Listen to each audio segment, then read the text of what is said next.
Welcome back, everyone. So today we have a really cool project planned.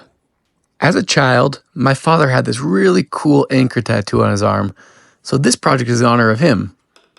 Just kidding. The client just really likes anchors, so we're gonna do a cool anchor themed ring for him. So you'll see here in this ring, we've cut out this recessed area that is the anchor into the white gold portion of the ring. And then we cut this teeny tiny little outline of pure 24 karat yellow gold. The yellow gold is just slightly smaller than the recessed area so that it fits in just a little bit. And then we have this tool called a pneumatic handpiece.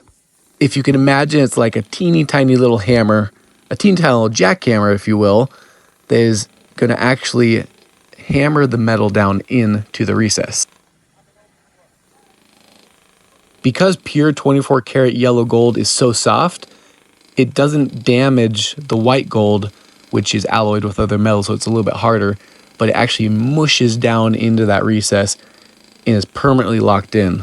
This is a cool process that some people refer to as like a cold connection or cold bonding or cold welding, because there's no heat that goes into it.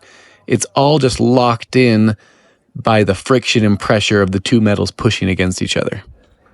Next, you'll see that we are carefully filing down the excess yellow gold on the top of the white gold.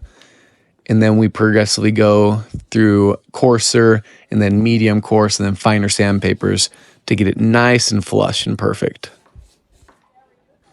After we get it all nice and polished down, we could just leave it like that. But because the metals are very shiny, sometimes the distinction between them is not very clear, and it's hard to really tell what the image is. In order to solve that problem, we're going to take this teeny tiny fine little graver, which is a tool that cuts into the metal, and we're going to actually cut very finely around the outline of the anchor to give a nice distinction between the white gold and the 24 karat yellow gold.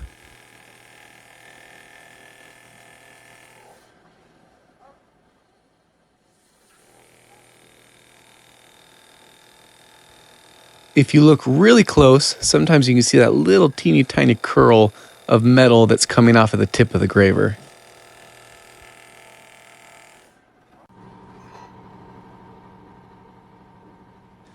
Then, to add even more texture and more contrast, we're going to use this tiny, teeny little tool, which we've sanded and filed down to a nice little point to create this cool stippling effect right onto the yellow gold. Because it's only one little teeny point that's hitting the metal each time, we have to take our time, and it takes quite a while to hit all the little surfaces there.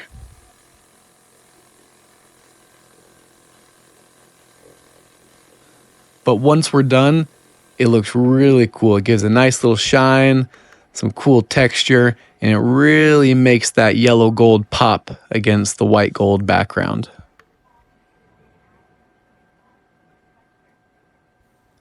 It's those fine little details that really make a piece pop and really make it stand out. So there you have it, two very cool anchor inlaid rings. Pardon my fingers, they are a little dirty, but that's just what happens when you're working with your hands all day. And here's some final still shots of both the rings that we made. So cool. Two of my favorite rings that I've done in a long time.